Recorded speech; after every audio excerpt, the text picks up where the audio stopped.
Bias, listen. So next, Thomson experiment, determination of specific charge of an electron. So that என்னன்னா Thomson experiment use பண்ணி specific charge வந்து find பண்ணணும். So specific charge அப்படினாவே E by M அப்படின்னு சொல்லுவோம். So இதுல எப்படி நம்ம இத ஃபைண்ட் பண்றோம் அப்படினா ரெண்டு இருக்கு. ஒன்னு எலக்ட்ரிக் ஃபீல்டும் மேக்னெட்டிக் ஃபீல்டும். இந்த ரெண்டும் வேரி பண்ணி அது மூலமா ஸ்பெசிபிக் சார்ஜ் ஃபைண்ட் பண்றதா வந்து தாம்சன் எக்ஸ்பெரிமெண்ட். ஓகேவா? சோ ஃபர்ஸ்ட் இதோட கன்ஸ்ட்ரக்ஷன் என்னென்னலாம் இருக்கு அப்படினா ஒரு highly evacuated glass discharge tube. So இந்த டியூப்ல என்னென்னலாம் இருக்கு அப்படினா கேத்தோடு ஆனோட். சோ இந்த கேத்தோடோட என்ன கனெக்ட் பண்ணிருக்காங்க அப்படினா that is low tension battery. ஓகேவா? நெக்ஸ்ட் அதே மாதிரி இந்த கேத்தோடுக்கு ஆனோடுக்கு நடுவுல ஒரு ஹை வோல்டேஜ் பேட்டரி வந்து கனெக்ட் ஆயிருக்கு. இன்னொன்னு என்ன இதோட கன்ஸ்ட்ரக்ஷன், இந்த ஆனோட் வந்து எப்படி இருக்குன்னா ஒரு பீக் ஹோல் மாதிரி இருக்கு. அதாவது வர்ற எலக்ட்ரான்ஸ் அந்த கேத்தோட் ரேஸ் வந்து அந்த ஹோல் வழியா மட்டும் போற மாதிரி அந்த மாதிரி செட் பண்ணிருப்பாங்க. நெக்ஸ்ட் இதுக்கு அடுத்து ஒரு மேக்னெட்டிக் ஃபீல்டோ அதாவது ஒரு எலக்ட்ரோ மேக்னெட்டும் ஒரு எலக்ட்ரிக் ஃபீல்டும் ஒண்ணுக்கு ஒண்ணு பெர்பெண்டிகுலரா இருக்கிற மாதிரி கன்ஸ்ட்ரக்ட் பண்ணிருப்பாங்க. நெக்ஸ்ட் அதுக்கு அடுத்து வந்து என்னன்னா இது வந்து ஒரு fluorescent screen, zinc sulphide screen அப்படின்னு சொல்லுவோம். சோ இதுதான் இதுல இருக்கிற கன்ஸ்ட்ரக்ஷன். ஓகேவா? என்னென்ன பார்ட்ஸ் இருக்கு, எங்க என்னென்ன இருக்கு அப்படின்னு தெரிஞ்சுக்கோ. என்ன ஒர்க்கிங், இது எப்படி ஒர்க் ஆகுது அப்படின்னா ஃபர்ஸ்ட் என்ன பண்றாங்கன்னா இந்த கேத்தோட் வந்து இந்த ஃபிலமெண்ட் மாதிரி ஒன்று இருக்கும். இந்த ஃபிலமெண்ட் வந்து இந்த லோ டென்ஷன் பேட்டரி மூலமா ஹீட் ஆகும்.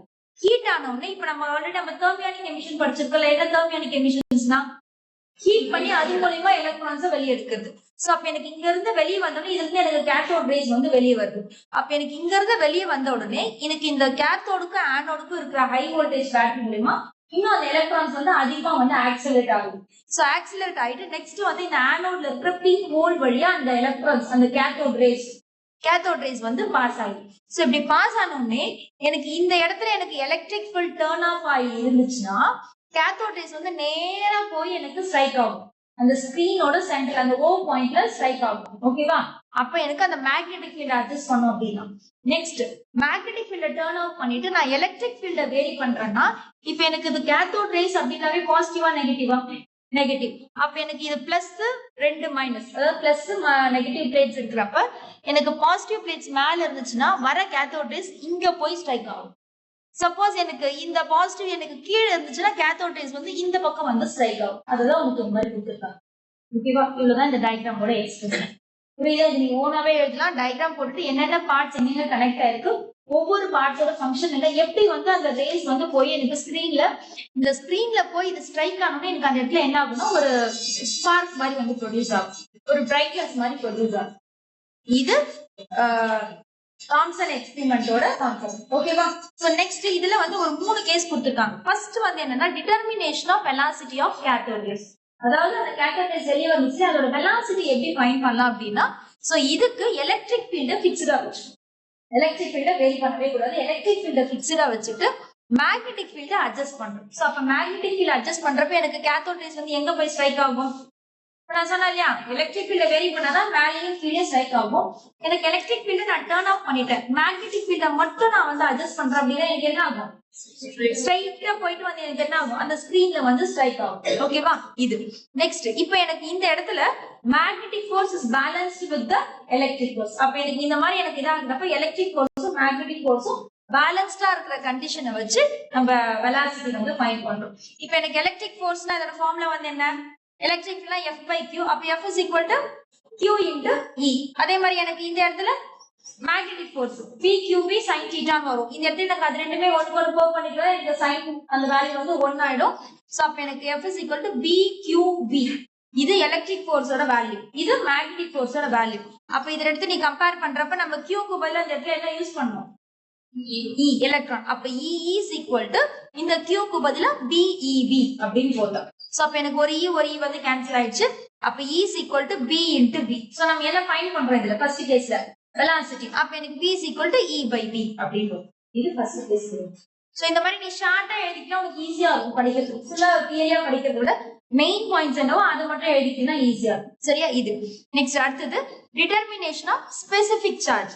சோ இது எப்படி ஃபைண்ட் பண்றோம் அப்படின்னா இந்த இடத்துல எனக்கு அந்த கேத்தோட் ரேஸ்ல இருந்து வெளியே வருது இல்லையா, சோ அங்க எனக்கு ஆக்சிலரேட்டட், அதாவது என்ன அந்த ரேஸ் வந்து எனக்கு ஆக்சிலரேட் ஆகுது. எங்க இருந்து எதுக்கு அப்படின்னா கேத்தோட்ல இருந்து ஆனோடுக்கு வந்து எனக்கு ஆக்சிலரேட் ஆகுது. சோ அப்ப அந்த மாதிரி எனக்கு accelerate ஆகுறப்ப the potential energy is converted into kinetic energy. நம்ம முன்னாடி கேஸ்ல எலக்ட்ரிக் ஃபோர்ஸையும் மேக்னெட்டிக் ஃபோர்ஸையும் ஈக்குவேட் பண்ணி வெலாசிட்டி கண்டுபிடிச்சோம் இல்லையா? இங்க ஸ்பெசிபிக் சார்ஜ் எப்படி கண்டுபிடிக்கலாம்னா kinetic energy potential energy equate பண்ணி அதுல இருந்து ஃபைண்ட் பண்ணலாம். சோ அப்ப எனக்கு கைனெட்டிக் எனர்ஜினா அதோட ஃபார்முலா வந்து என்ன? Of mv². பொட்டன்ஷியல் எனர்ஜினா qb அப்படின்னு வரும். சோ அந்த q க்கு பதிலா e அப்படின்னு போறதுனால u is equal to e into v.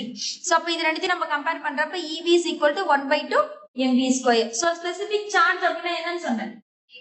e by m. அப்ப எனக்கு இந்த ஈக்குவேஷன்ஸ் வந்து என்ன தேவை? e by m. அப்ப எனக்கு e by m is equal to v² divided by 2v அப்படின்னு வரும். சோ இப்போ இதுல நமக்கு ஆல்ரெடி v ஓட வேல்யூ ஃபைண்ட் பண்ணிட்டோம். என்னது அது? e by v. அப்ப எனக்கு v² அப்படினா என்ன வரும்? e² by v². அப்ப எனக்கு e by m is equal to e² by 2v v². இது எல்லாத்துக்குமே கான்ஸ்டன்ட் வேல்யூ இருக்கு. சோ அந்த வேல்யூஸ் எல்லாமே சப்ஸ்டிட்யூட் பண்ணோம் அப்படினா e by m is equal to 1.7 into 10 to the power of 11 coulomb kg. coulomb per kg அப்படின்னு வரும். ஓகேவா? இதெல்லாம் கான்ஸ்டன்ட் வேல்யூ 1 மார்க்ஸ்ல இம்பார்ட்டன்ஸ். சரியா? இத பேஸ் பண்ண ஒரு இன்டீரியர் டெஸ்ட்லயும் ஒன்னு இருக்கு. அதாவது என்னன்னா வேல்யூஸ் அந்த வேல்யூஸ் எல்லாம் கொடுத்துட்டு அந்த ஸ்பெசிபிக் சார்ஜ் என்ன அப்படிங்கறது கேக்குற மாதிரி ஒரு 1 மார்க்ஸ். சரியா? சோ அப்ப இது செகண்ட் கேஸ் முடிஞ்சாச்சு. தேர்ட் கேஸ் வந்து என்னன்னா deflection of charge only due to uniform electric field. deflection of charge அப்படினா என்ன அர்த்தம்? இப்போ எனக்கு அந்த ரேஸ் வந்துச்சு இல்லையா? அந்த ரேஸ் வந்து எனக்கு என்ன ஆகுது? அந்த ஸ்கிரீன்ல போய் ஸ்ட்ரைக் ஆகுது. மேலியும் கீழயும் வருது. சோ அப்ப எனக்கு மேலியும் கீழயும் வர்றப்ப சோ அப்ப எனக்கு என்ன ஆகுது? அந்த இடத்துல எனக்கு எலக்ட்ரிக் ஃபீல்ட வேரி பண்ணா மட்டும்தான் எனக்கு அந்த இடத்துல மேலியும் கீழயும் ஸ்ட்ரைக் ஆகுது. அப்ப எலக்ட்ரிக் ஃபீல்ட் எனக்கு வேரி ஆகணும்னா அப்ப எதை நம்ம டர்ன் ஆஃப் பண்ணோம்? மேக்னெட்டிக் ஃபீல்ட டர்ன் ஆஃப் பண்ற. சோ அப்ப எனக்கு வந்து என்ன? Deflections only due to the electric field. புரியுதா என்ன சொல்றேன்ட்டு? அந்த மேல எங்க ஸ்ட்ரைக் ஆச்சுல அந்த டயகிராம் பாத்தீங்கன்னா உனக்கு தெரியும். அதாவது என்னன்னா இதுக்கு அடுத்து அந்த தேர்ட் கேஸ்க்கு புக்ல ஒரு டயகிராம் கொடுத்திருப்பாங்க. அதாவது இங்க இருந்து போற மாதிரி இது வந்து y டேஷ், இந்த O பாயிண்ட்ல இருந்து அந்த பாயிண்ட் ஸ்ட்ரைக் ஆகுற வரைக்கும் y அப்படின்ற மாதிரி கொடுத்திருப்பாங்க. தேர்ட் கேஸ்க்கு ஒரு டயகிராம் கொடுத்திருப்பாங்க. சோ அப்ப என்ன கேக்குறாங்க அப்படின்னா எனக்கு அந்த டிஃப்ளெக்ஷன் ஆகுற சார்ஜோட வேல்யூ என்ன அப்படின்றது கேக்குறாங்க. அதாவது அந்த y வந்து கண்டுபிடிக்கும். y என்ன? அந்த சென்டர் பாயிண்ட்ல இருந்து எலக்ட்ரிக் ஃபீல்ட வேரி பண்ணனா இந்த கேட்டகரியில மேல போய் ஸ்ட்ரைக் ஆச்சு இல்லையா? அந்த பாயிண்ட் வரைக்கும் இருக்கிற டிஸ்டன்ஸ் என்ன அப்படிங்கறத கண்டுபிடிக்கணும். இதுதான் வந்து தேர்ட் கேஸ். இப்போ நம்ம டிஸ்டன்ஸ் கண்டுபிடிக்கணும்னா அந்த கைனமெட்டிக் ஈக்குவேஷன்ஸ் பாத்துருவோம். என்னென்ன kinematic equation? Kinematic equation y is equal to ut plus half at square. y இல்ல, s is equal to ut plus half at square. அப்ப எனக்கு இந்த இடத்துல நான் டிஸ்டன்ஸ் கண்டுபிடிக்கணும்னா நான் வந்து அந்த கைனமெட்டிக் ஈக்குவேஷன்ஸ்ல இந்த ஈக்குவேஷனை யூஸ் பண்றேன். s is equal to ut plus half at square. அப்ப எனக்கு இதுல வேணும்னா என்னென்ன வேல்யூ நமக்கு தேவை? a ஓட வேல்யூ வேணும், t ஓட வேல்யூ வேணும், u ஓட வேல்யூ வேணும். இதெல்லாம் எனக்கு தெரிஞ்சாதான் நான் வந்து அந்த டிஸ்பிளேஸ்மென்ட் ஆகிற வேல்யூவை நான் ஃபைண்ட் பண்ண முடியும்.